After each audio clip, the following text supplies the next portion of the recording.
Welcome to the My Creative Days podcast, where we will talk about all things DIY, home decor, decorating tips, and creating a beautiful home on a budget. I am hoping our time together will spark a creative idea, help you plan your next DIY, or inspire you to finally tackle that project you keep putting off. Grab your favorite cup of motivation and let's chat.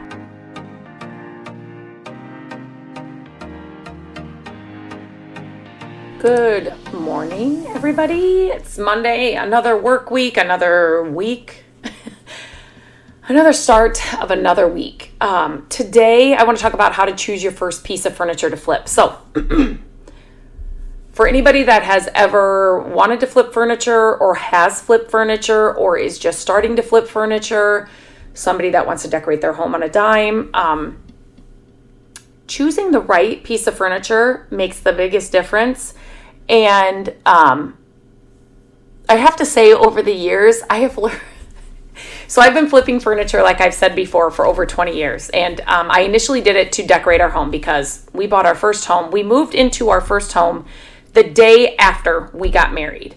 And so our family helped us move in, and I was so excited to finally have, because throughout my entire teenage years, I was decorating, redecorating, organizing, and reorganizing my room like weekly. That's what I did. And I was so excited to finally have my own house, like a full house for me to decorate in. Our budget was like, you're not going to be going out and buying just whatever you want or you think that looks pretty, because no, we can't afford that. So I had to get creative. And so flipping furniture was one of the things that I did to decorate our home. And then I started selling pieces, and then the rest is history and where we are today. But finding your first piece of furniture. So I get a lot of messages on Instagram, Facebook, email that ask, they've bought pieces and they're like, what is going on? I'm trying to paint this or I'm trying to sand this, and it's not sanding. It's not, it's not doing this. What is happening? Why am I not doing this right? Number one, please take my course, Learn to Flip with Lindsay. That's where I will lead you to every time. You get lifetime access to the course. It is inexpensive. I have included everything that you need to know if you're just starting out, if you have already started out and just need some guidance, or if you're somebody that really wants to take this, take a business you've started or make a business that you, where you want to make money, extra income, a side income, or a full-time income. I've included everything inside that course so that it's for anybody and everybody that wants to flip furniture, no matter if you're doing it for your home or to make money.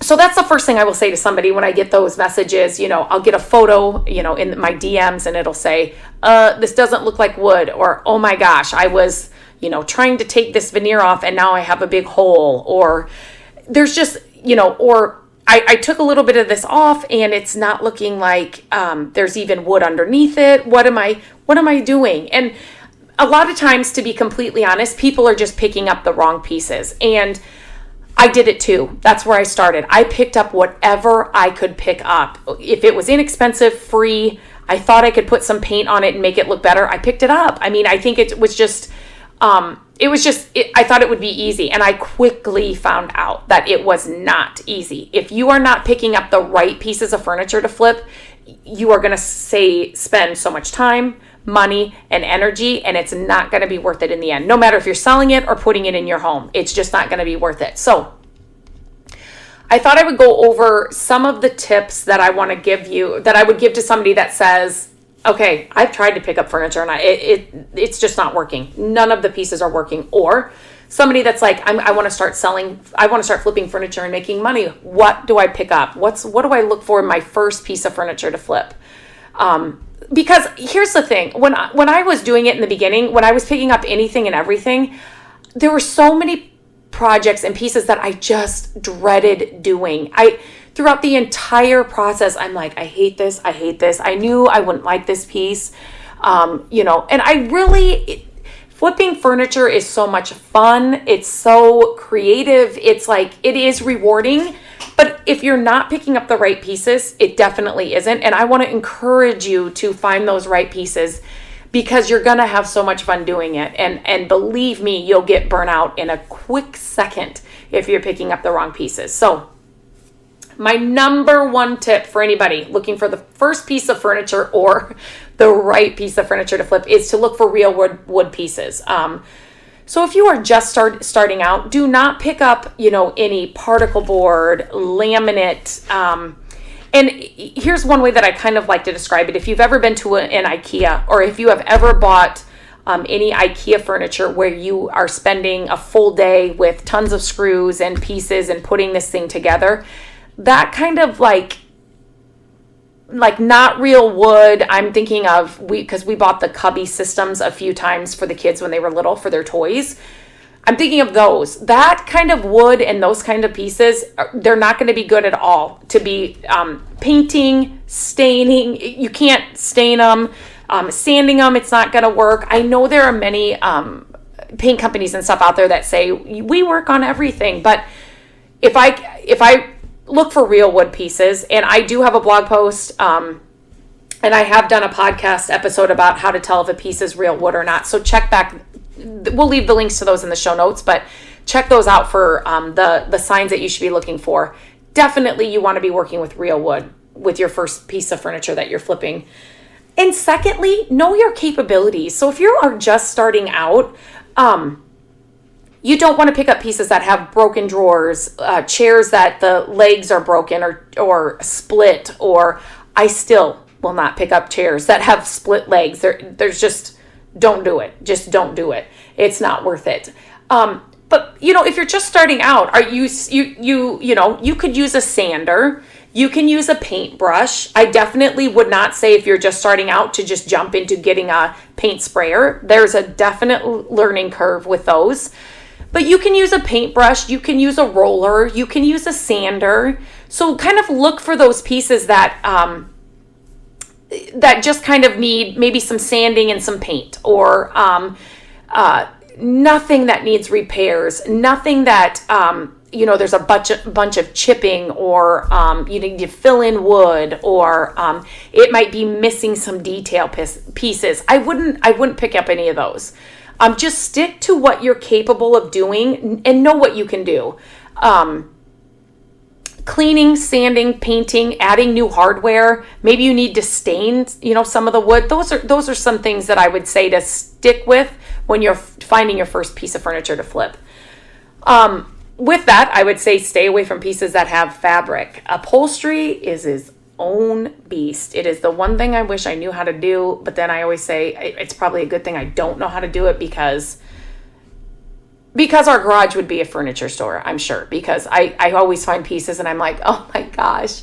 There are a couple at Restore right now that it's like, if I knew how to upholster, these would be so fun. So if you are just starting out, do not pick up pieces that need, fabric, anything. Now, there are some dining room chairs, or just chairs in general, where it's just an easy, you basically put the fabric over the seat and then you're just using like a staple gun thing underneath. Those are super simple and easy to do. But other than that, I would leave any kind of upholstery, padding, tufting, anything like that, I would stay away from for your first pieces to flip, because but if it's something you want to learn how to do, definitely, you can make a lot of money upholstering furniture. I would say a couple times a month, I will get a message, an email from people saying, can you upholster? I have this piece. And so it's definitely something you can make money on, but that's something to down the road. Don't start right off the bat, unless you've got some sewing skills and some upholstery background or whatever. I would definitely stay away from those. Another thing, don't spend a lot of money. When you are first starting out, you're learning. The entire process is all about learning when you're first starting out. You're going to make mistakes. So you don't want to spend a lot of money on pieces. Ask family and friends if they have pieces that you can practice with, or that they're getting rid of. Pick up pieces, small pieces, stools. I'm trying to think what are they? Like magazine holders. Sometimes, like I have one I'm thinking in our living room right now, and it's kind of just a flat surface on both sides. There's not a lot of detail. There's not a lot of spindles. It's like an easy project to start with. Stools, like I said, are always another good one. Just wood stools that you can try painting, cleaning, and then using a sander on it, maybe distressing it. Like, just look for little projects and ask family and friends, because that's like the best place to start with. And you just don't want to be spending, hundreds of dollars or, $40, $50, $60 on a piece if you're just not sure about it yet and you just don't know what you can and can't do. And if you don't know what you're looking for, or, you may get into a piece that's got a lot more damage, or, so you definitely want to look for free or very inexpensive pieces, when you're just starting out. Another great thing is don't pick up pieces that have a ton of detail. I would think more pieces that have flat surfaces, flat sides, flat legs. They're not really curvy, or there's not a ton of detail pieces on the dresser or the whatever it is that you're picking up. Smaller pieces are great.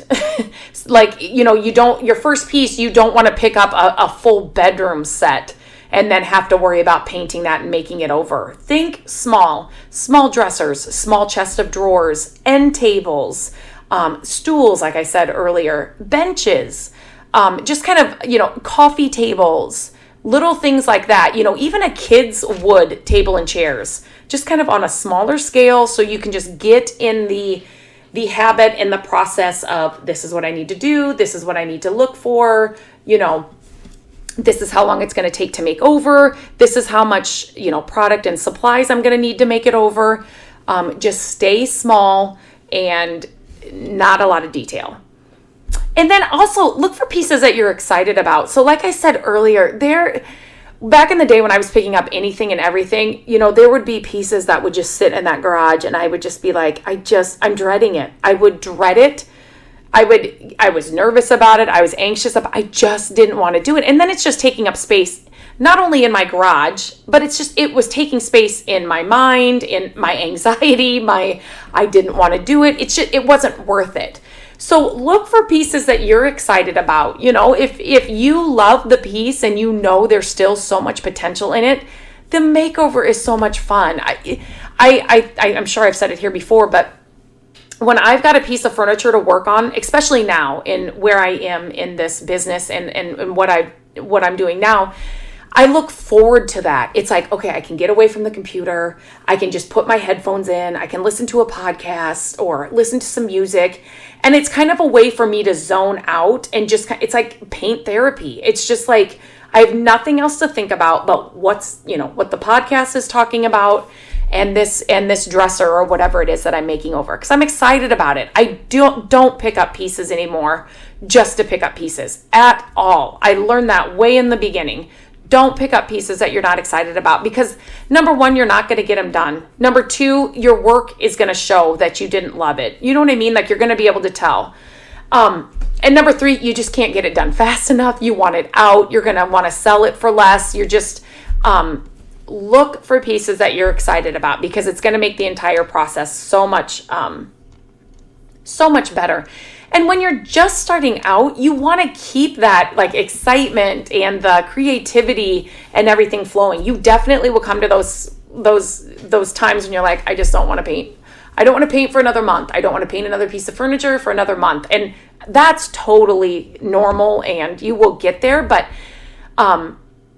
you definitely, these tips that I kind of talked about today, it's just going to help you, especially when you're just starting out. It's going to help you pick the right piece of furniture in the beginning.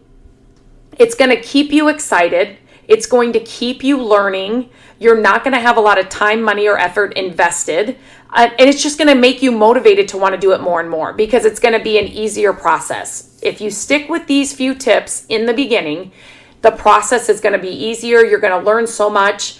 I encourage you to get inside my course, because the things that I go over in my course are all things that are going to save you time, money, and effort. I did all the hard work over 20 years of doing this so that you don't have to. And I told my team when we put this together, I want to make sure inside this course that nobody will have to go through the mistakes and the blood, sweat, and tears that I had to go through to learn these things. I want to give it all to them so, you have it up front and you can just be successful right from the bat. So I encourage you to get inside my course, take my course. You have lifetime access for it. You don't have to watch it at a certain time. You consume it whenever you have time. If we make updates to the course, like we just added some new videos inside there, you get lifetime access. So any updates or anything we add to the course, you will get all of that. So definitely look into that. We will leave a link for the course in the show notes. I would love to see you inside. I would love to help you inside. That is the surefire way where me, my team, we can all help you for sure inside there. So if it's something you've been thinking about or something that you have kind of started and you're just a little frustrated, or you don't understand something, or you don't know how to sell, or you don't know how to do the makeover, please reach out to me. I want to help you. It's the worst. I have said over and over in my business, probably the biggest thing that has made a difference in my business is when I actually started taking courses, and I started joining memberships, and I started joining, people that were doing what I was doing or were already at where I wanted to be, or, that has catapulted my business because I'm able to learn then all the things that I shouldn't be doing, and I'm learning all the things that I should be doing and focusing just on that. It's just changed my business. So definitely reach out to me. I would love to help you. But take some of these tips into your next, like when you're out hunting. It's so much fun to hunt for these pieces. And so write these things down. Go back and listen to the podcast. And keep these tips and ideas near you when you're out hunting, because they're going to save you so much time, money, and effort. So, okay, guys, until next Monday, I hope you have a wonderful week, and I will talk to you soon. Hello, friends. Thank you so much for listening to the podcast. I'm grateful that you tune in every week and that you share the show with your family and friends. I love having creative chit chats with you, and my hope is that this podcast will inspire you to try a new project, start a DIY that you've been putting off, and decorate your home exactly how you want it. There are a few ways you can help us with the podcast. Follow the podcast so you don't miss an episode.